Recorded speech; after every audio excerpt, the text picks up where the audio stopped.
Hi guys, we're going to read 3 chapters of The Wild Robot today. We are almost done with the book, and we left off where Rico 1 was looking for Roz, couldn't find her anywhere, and a clump of seaweed reached up and grasped his rifle. And I'm thinking that that's Roz in camouflage. Let's find out. So, chapter 74 is called The Click. 4 robot hands were clamped around the rifle. Rico 1 loomed above. Roz lay below, camouflaged in seaweed. For a moment, all was still, and then the hunter suddenly lurched and twisted as he tried to rip the rifle away from his target. But Roz held on. Seaweed fell from her body as she was lifted right off the ground. Her legs dangled in the air until she pounded a foot and a stump against the hunter's broad chest, leaned back, and pulled on the rifle with all her strength. Waves crashed as the robots grappled for the weapon, but Roz was no match for Rico 1. The hunter was too big and brutal. Roz could feel her body being pulled apart, but she could also feel the rifle being pulled apart. A faint glow appeared between her hands. The glow grew brighter and brighter. And then a blinding explosion launched the robots in opposite directions. When the smoke cleared, shards of the rifle were everywhere. Rico 1's body was pocked with holes, and one arm was charred and crippled. Roz's arms and legs had been blown completely off. She was now just a torso and a head. Inside her computer brain, our robot survival instincts were blaring. Her battered body simply could not take any more damage. Clearly, Roz was not designed for combat, but the Rico was. He pulled himself to his feet and hobbled toward his target. Roz wanted to get up and run away, but without arms and legs, our robot couldn't move. She could only speak. "Please do not deactivate me," she said. Rico 1 ignored her. His blocky hand reached past her face and touched the back of her head. Click! Chapter 75, The Last Rifle. With the target deactivated, Rico 1 calmly moved on to the next phase of his mission. He limped through the gravesite and began collecting every single robot part. He splashed into the shallows and returned with a foot. He shook the sand from a cracked torso. He pulled a head out from a tide pool. Each part was then piled around Roz's lifeless body.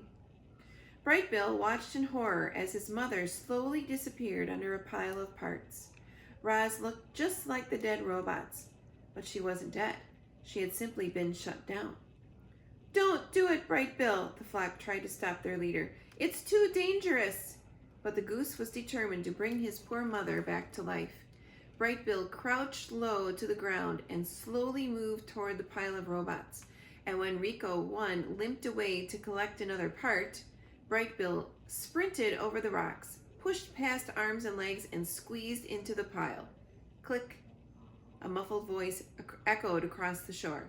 "Hello, I am Rozum, Unit 7134, but you may call me Roz." Brightbill hugged his mother's face as her computer brain rebooted. "Mama, wake up!" "What happened?" she said finally. "Where is the Rico?" "He's coming this way." "What were you thinking, Brightbill? You must leave now before he kills us both." "I was scared, Mama," cried the goose. "I didn't know what to do." Heavy footsteps stomped toward them. Robot parts were knocked aside, and then Rico 1 looked down with his glowing eyes. Brightbill tried to squirm away, but thick fingers locked around him like a cage. "Mama!" And there's our cat. "Mama, help!" cried Brightbill as he was pulled up from the pile. "Please do not hurt my son," begged Roz. "He is harmless." Rico 1 paid no attention to Roz. He just held up the goose in his giant hand, ready to crush the life out of him. Mist swirled in the breeze. Our cat is running through the living room. Waves sloshed against the rocks. Seagulls circled above. No, not seagulls, vultures. And one of them clutched something silver in his talons. The vultures spiraled down, and Rico 3's rifle clattered onto the shore. Geese and otters quickly surrounded the rifle. They squawked and squeaked and fumbled with the weapon, trying to aim the clunky thing. The hunter was confused. How had those animals gotten a rifle, and how could they possibly know how to fire it? They did know.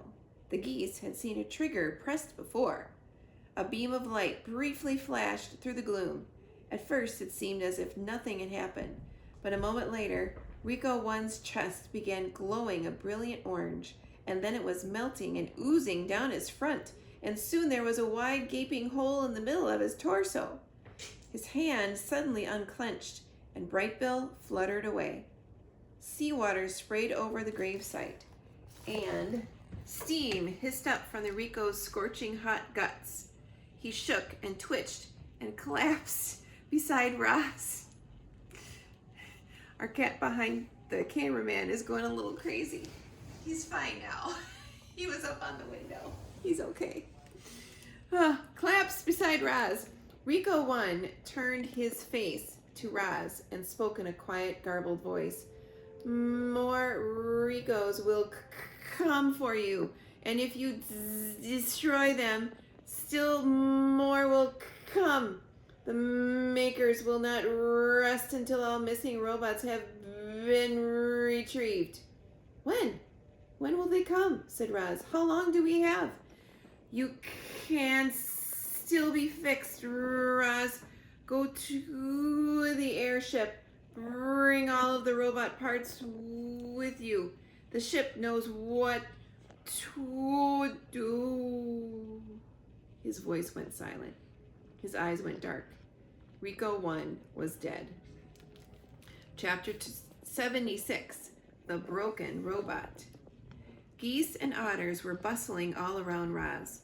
They were pulling arms and legs out from the robot pile and pressing them against her body. They were hoping to hear thwip sounds, and that the robot limbs would snap right into place, and Roz would return to her old self, and life on the island would go back to normal. But nothing happened. No matter what they did, the limbs wouldn't attach. Our robot's body was too badly damaged. I'm sorry, Ma, said Brightbill, his voice trembling. I thought this would work. It is okay, son, said Roz calmly. I am lucky I can still think and speak. The animals tried to smile at their poor friend, but they couldn't hide their sadness. Roz was a mangled wreck, and there was nothing they could do to fix her.